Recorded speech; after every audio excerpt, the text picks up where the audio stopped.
কৃষ্ণ বলে আমার রাধা বদন তুলে যাও, আর রাধা বলে কেন মিছে আমারে জ্বালাও, মরি নিজের জ্বালায়,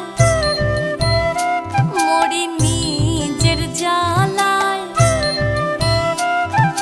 কৃষ্ণ বলে রাধা দুটো প্রাণের কথা কই,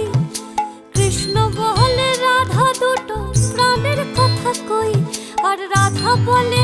এখন তাতে মোটেও রাজি নই, শরধোয়ায় মোহরি, শরধোয়ায় মোহরি। কৃষ্ণ বলে সবাই বলে আমার মোহন বেনু, কৃষ্ণ বলে সবাই বলে আমার মোহন বেনু, আর রাধা বলে ওহো শুনে আমি মরে গেলুম, আমার